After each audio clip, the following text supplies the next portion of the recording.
When we think of artificial intelligence, we think of a world filled with job-killing robots where everyday functions taken over without a need for humans. But a new book paints a picture of AI that is far less complicated and not as threatening.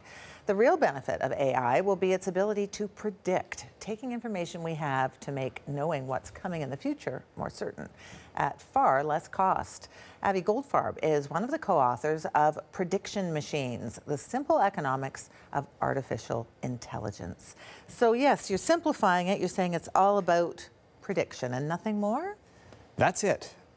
So when you think of AI, you think C-3PO on the good side, this robot that can do everything that a human can do if a little bit off, and or something like the Matrix or the Terminator that are truly intelligent robots that are going to take over the world.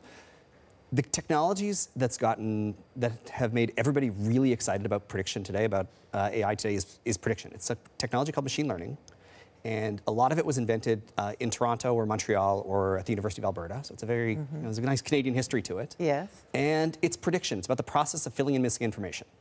And so you can think about it as a drop in the cost of prediction. Now it turns out... A drop in the cost of prediction, right. Because normally you would be paying people to crunch numbers, etc. Absolutely. You'd be paying people or you'd be working with machines, and it would be very expensive to get it to happen. And so if you think about it as a drop in the cost of something, then we have a sense of what happens when the price of something gets cheaper. So if something's cheap, we buy it a lot. We do more of it. And so as prediction gets cheaper, what's going to happen is we're going to find all sorts of new applications for prediction we might not have dreamed of. So the first use of AI, the first use of prediction machines has been good old-fashioned prediction problems. You go into a bank, you want a loan, and they predict the likelihood that you're going to pay them back or you're going to default. That's an old prediction problem, 100 years old plus. Or insurance, my prediction of when you're going to die. Absolutely, right?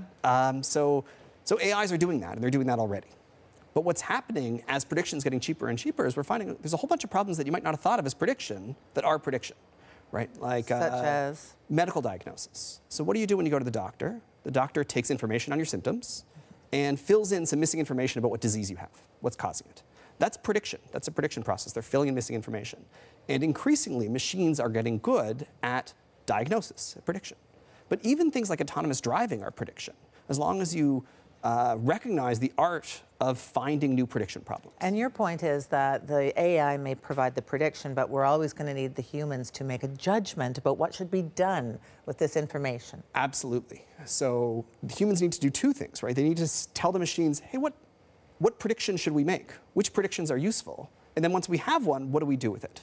So you need to tell the machine, even in one of these good old-fashioned prediction problems like how likely is it that somebody's going to default on your loan, you need to be able to tell the machine that that's an important problem. It's something worth predicting. And then once they get the prediction, oh, this person is only 5% likely to default, then you need to tell the machine, well, does that mean we should lend them the money or not?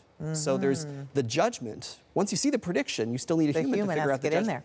Yeah. So now I understand next week you're going to San Francisco, and that a number of companies like Facebook and Netflix and Google are interested in what you have to say. What is it you think that they are most curious to know from you?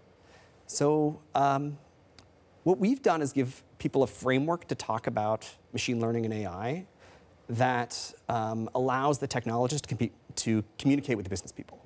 And so the language of technology, whether it's talking about inference or pattern recognition, doesn't really have a business context. It doesn't have a business sense.